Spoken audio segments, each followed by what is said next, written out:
Bem, galera, vamos então falar agora da seção de número 3, que trata da unidade 14 do contrato de mandato.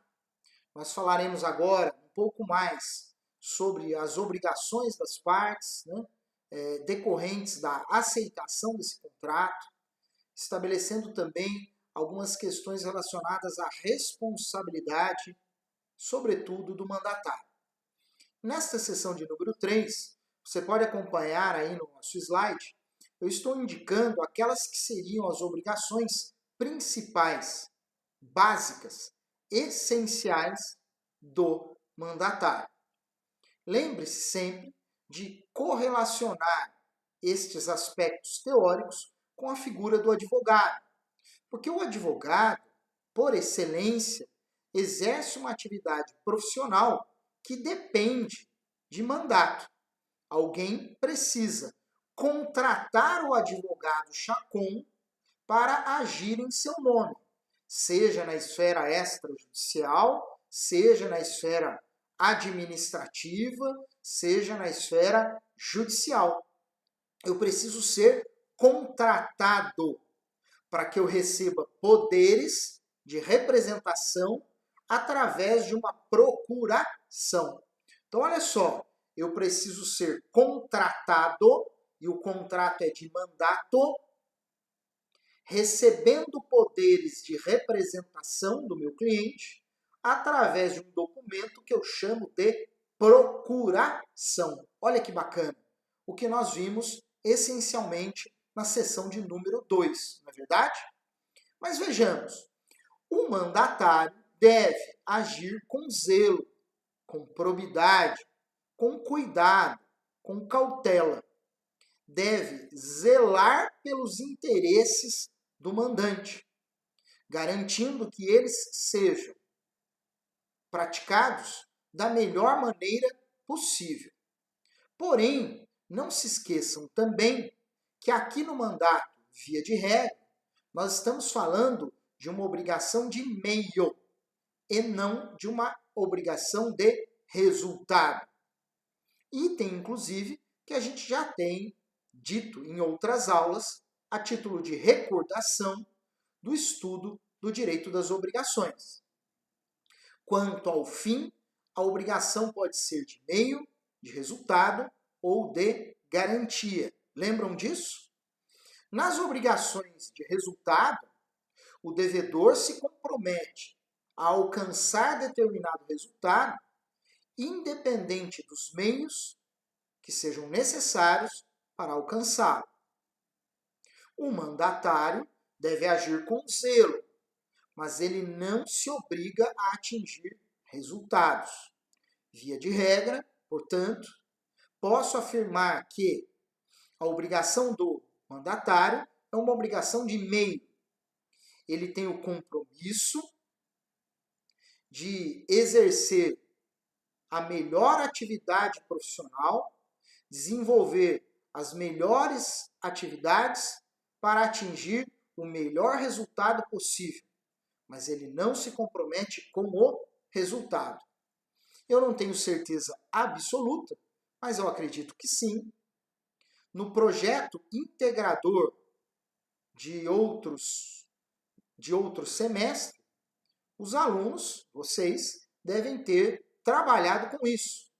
Quando tratamos da chamada teoria da perda de uma chance, lembram disso? Quando o advogado perde um prazo e isso revela uma dificuldade, de entendimento por parte do cliente sobre qual é a responsabilidade desse advogado que perde um prazo. Eu não vou entrar em detalhes, porque a aula não tem esse objetivo, mas lembre-se sempre, o mandatário tem uma obrigação de meio. Ele deve desenvolver as melhores técnicas, as melhores habilidades profissionais para atingir o melhor resultado possível, mas ele não se compromete com o resultado. Bacana. A segunda obrigação do mandatário, indicada ali no slide para vocês, é o dever de prestar contas.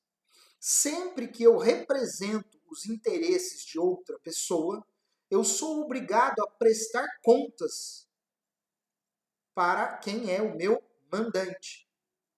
Isso acontece não só aqui no contrato de mandato.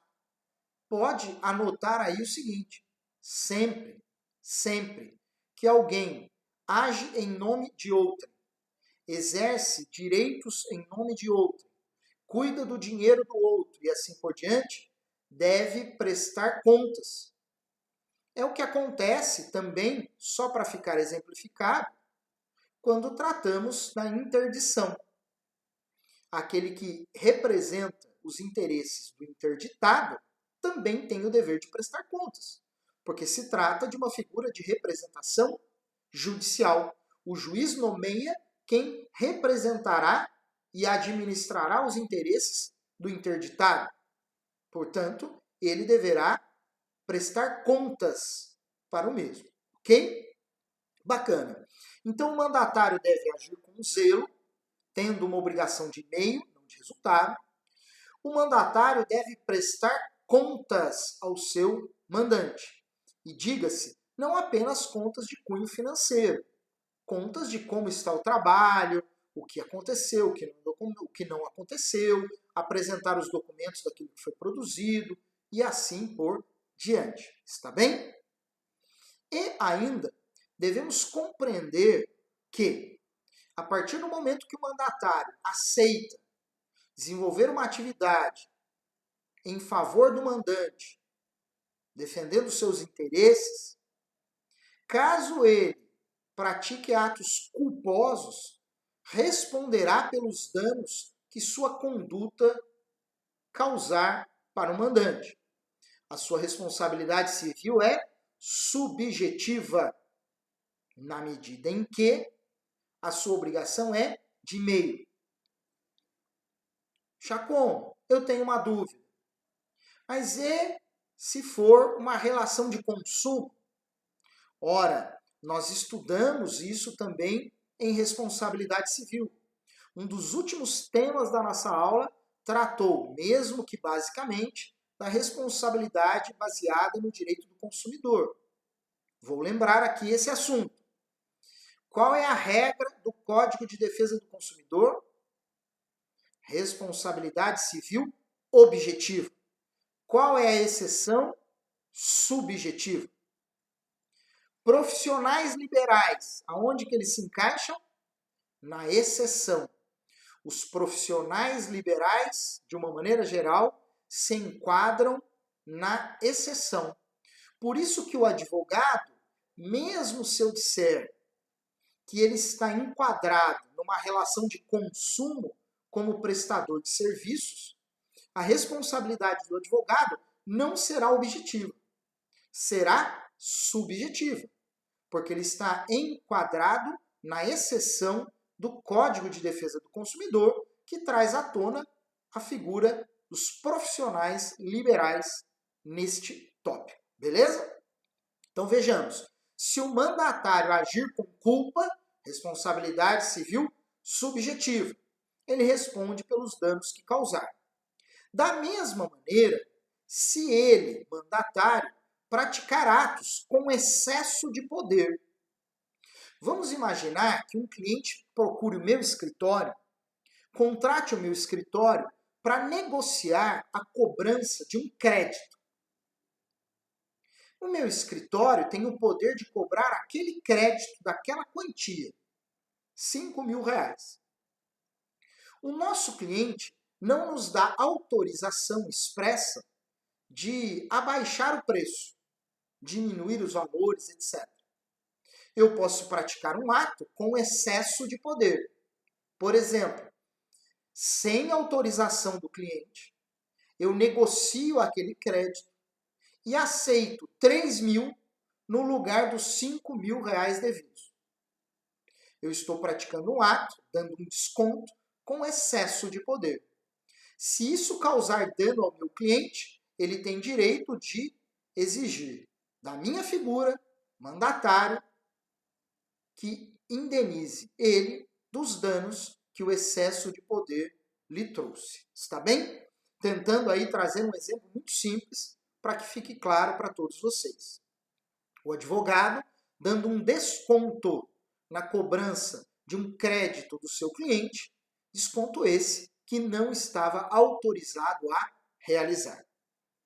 E ainda, né, então vejam só, o mandatário tem responsabilidade civil subjetiva, portanto responde pelos danos que causar se agiu com culpa, responde pelos danos causados pelo excesso de poder e também, como eu já havia mencionado na outra sessão, responde pelos danos eventualmente causados por aquele que foi subestabelecido.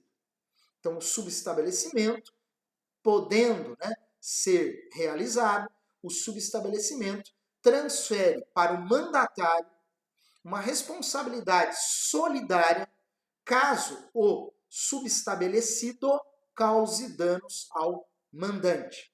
Então, se eu, Chacon, como advogado, subestabeleço para outro advogado, para ir numa audiência que eu não posso ir, isso é muito comum na prática, então o cliente me contrata, eu tenho um contrato de mandato, recebo poderes de representação através de uma procuração. Na hora da audiência, eu não posso ir. Subestabeleço aquela procuração. Transfiro os poderes que eu recebi para outro advogado. E ele vai na audiência. Se der merda, desculpa o palavrão, se alguma coisa der errado naquele ato jurisdicional chamado audiência, eu responderei pela falha daquele que eu subestabeleci. Beleza? É um risco e eu vou assumi-lo e deverei responder solidariamente e de forma objetiva. Porque você deve lembrar também que em responsabilidade civil nós vimos, né, que todo mundo que transfere poderes para prepostos, mandatários, vejam isso lá em responsabilidade civil, respondem independente de culpa, por presunção de culpa, na chamada culpa in eligendo. Esse tópico também você já estudou, seja comigo ou com outro professor, no estudo da responsabilidade civil. Está bem? Na chamada responsabilidade civil complexa ou responsabilidade civil por ato de terceiro. É o mesmo tópico em que você estudou a responsabilidade dos pais em relação aos filhos, do patrão em relação ao empregado e assim por diante. Ok? Bacana. Agora, pessoal, nesse mesmo slide, eu gostaria de dar destaque aos principais tópicos relacionados ao mandante. Vejam vocês que o slide indica 2 itens e eu vou trabalhar com os 2 agora. Primeiro, vimos que o contrato de mandato ele é, via de regra, gratuito. Isso teoricamente, porque na prática é mais comum que ele seja oneroso, sobretudo porque o contrato de mandato, na prática, tem cunho profissional, beleza? Sendo oneroso, o mandante é obrigado a remunerar o mandatário. O advogado terá direito a receber os honorários advocatícios. Não vai trabalhar de graça, beleza? Do mesmo modo, o Código Civil estabelece, como item essencial nas mãos do mandante, a obrigação de restituir despesas que o mandatário tenha desembolsado para o exercício dos poderes de representação, mesmo que não tenha obtido os resultados, porque sua obrigação é de meio. Voltemos ao exemplo do advogado. Quando um cliente contrata um advogado,